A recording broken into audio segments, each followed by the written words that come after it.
Décrivez-nous votre lieu de travail. Donc en fait, la montagne, elle est derrière moi. Alors c'est pas vraiment une montagne, c'est une colline. On est dans les canyons, dans les alentours de Los Angeles. On a une colline.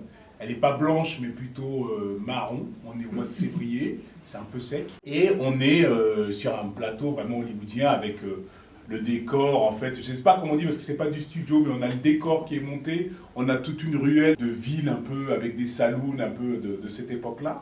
Les camions à neige le matin quand on arrive et qu'on se fait maquiller, le camion à neige qui envoie de la neige, donc on a quand même cette sensation de frais. Et à d'autres endroits, c'est de la fausse neige qui fait tousser, parce que c'est un petit truc un peu synthétique, pas très agréable ici. Et donc voilà, un peu pour planter le décor, un fond bleu géant, tout au bout. Qu'est-ce que je peux vous dire d'autre? Et donc Buck, il faut rendre hommage à Terry Notary, qui est un gymnaste, qui lui, maintenant, c'est son métier, il sert de référence comme ça sur ce genre de film-là.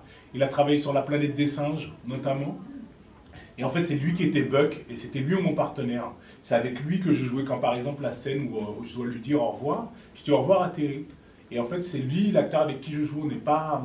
Il y a d'autres moments où c'est des balles de tennis, mais pour toutes les scènes avec de l'interaction, pour toutes les scènes où il y a vraiment un truc, justement, qui est organique, ça ne se fabrique pas dans le vide, quoi.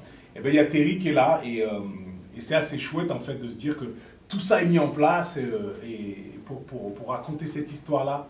Et j'aime bien dans ce genre de film-là, il y a un truc, il y a quelque chose qui est essentiel, et on ne peut pas faire ces films-là si on n'a pas ça, c'est l'enthousiasme enfantine. Ça veut dire qu'il faut qu'un mec, un adulte de 50 balais à peu près, sur des trucs en fer comme ça, il fait le chien, et moi, je le caresse et je lui parle comme un chien. C'est un chien, et on y croit tous. Le mec qui tient la caméra, c'est un chien pour lui, parce que si c'est pas un chien, et s'il sort de là, s'il sort de tout le délire qu'on s'est mis en tête, eh ben la caméra va trembler parce qu'il sera mort de rire. Mais oui, et mes enfants, ils viennent voir une fois, ils se disent, mais mon père, il est complètement fou.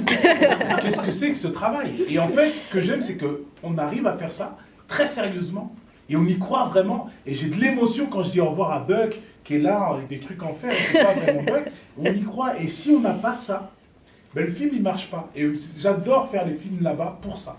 Parce qu'il y a ce truc-là qui est toujours présent, et c'est tout le monde.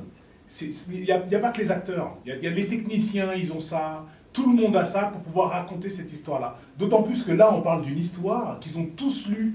C'est encore plus un classique qu'ici. Vous l'aviez lu? Non, moi j'avais Cro-Blanc, moi. Nous, on avait Cro-Blanc.